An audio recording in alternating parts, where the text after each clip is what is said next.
আমরা বাঙালিরা কিন্তু শনি রবিবারটা ম্যাক্সিমামই যাদের ছুটি থাকে তারা আমরা বোধহয় অপেক্ষা করে থাকি ওই লুচি তরকারি বা এই ধরনের খাবারগুলো খাওয়ার জন্য, যেগুলো একদম অথেন্টিক বাঙালি ট্রেডিশনাল খাবার সেগুলো।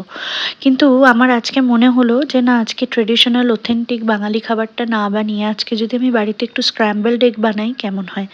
স্ক্র্যাম্বলড এগ খেতে আমার ভীষণ ভালো লাগে, কিন্তু লাস্ট কবে বাড়িতে বানিয়ে খেয়েছি সেটা মনে করতে পারছি না। তবে লাস্ট বহু বছর আগে হোটেলে স্ক্র্যাম্বলড এগ খেয়েছিলাম। বহু বছর বলতে 2022-এর কথা বলছি। গোয়াতে গিয়েছিলাম, সেখানে ব্রেকফাস্টের যে প্ল্যাটার ছিল তাতে স্ক্র্যাম্বলড এগের অপশন ছিল। তারপরে বাড়িতে হয়তো বানিয়েছি, সেভাবে ঠিক মনে করতে পারছি না। তাই ভাবলাম আজকে বাড়িতে যখন সবকিছুই রয়েছে স্ক্র্যাম্বলড এগ বানানোর যাবতীয় উপকরণ, তাহলে সেটা বাড়িতেই বানিয়ে নিই। আর সবচেয়ে যেটা ইন্টারেস্টিং সেটা হচ্ছে যে আমার কাছে সাওয়ারডো ব্রেডও আছে। তো স্ক্র্যাম্বলড এগের সাথে না সাওয়ারডো ব্রেড অথবা যদি ব্রিওশ ব্রেড পাওয়া গেলে সেটা সবচাইতে ভালো হতো, কারণ ব্রিওশ ব্রেডের সাথে এই স্ক্র্যাম্বলড এগ খুব ভালো লাগে খেতে।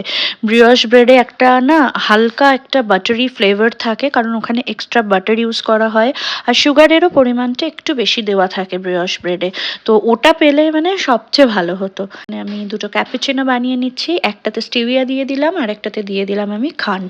স্টিভিয়াটা হচ্ছে হাজব্যান্ডের জন্য, ও ডায়াবেটিক, তাই ওর অন্য কিছু চলবে না। আর আমি খান্ডটা প্রেফার করি শীতকালে খাওয়াটা। আমি সুগার নর্মালি খাই না, আমি সুগার ছাড়াই আমি চা কফি খাই, কিন্তু যখন শীতকালে আমি এখানে দেখি যে দেশি খান্ড পাওয়া যায় তখন আমি ওটা দিয়েই আর কি চা কফিটা খেতে প্রেফার করি, তাও রোজ না, এরকম ছুটির দিনে মাঝে সাঝে।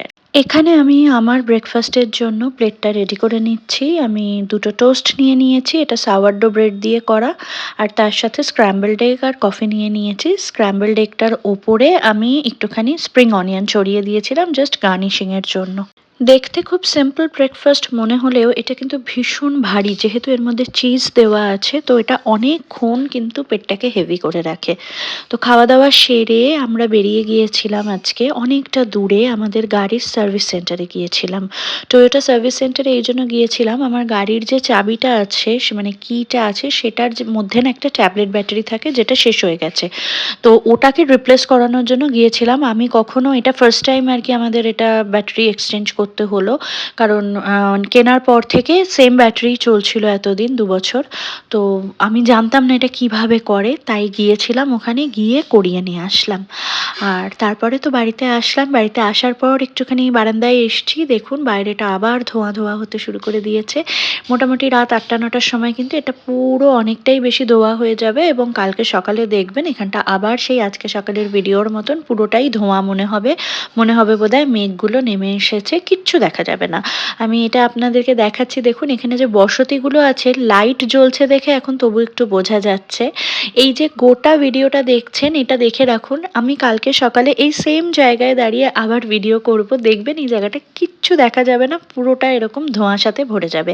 যদিও আমার আজকে সকালের ভিডিওটা একটু যদি পেছন দিকে স্ক্রল করে দেখে নেন তাহলে বুঝতে পারবেন। সকলে ভালো থাকবেন, সুস্থ থাকবেন, নিরাপদে থাকবেন। দেখা হবে খুব তাড়াতাড়ি। আজ তাহলে আসি।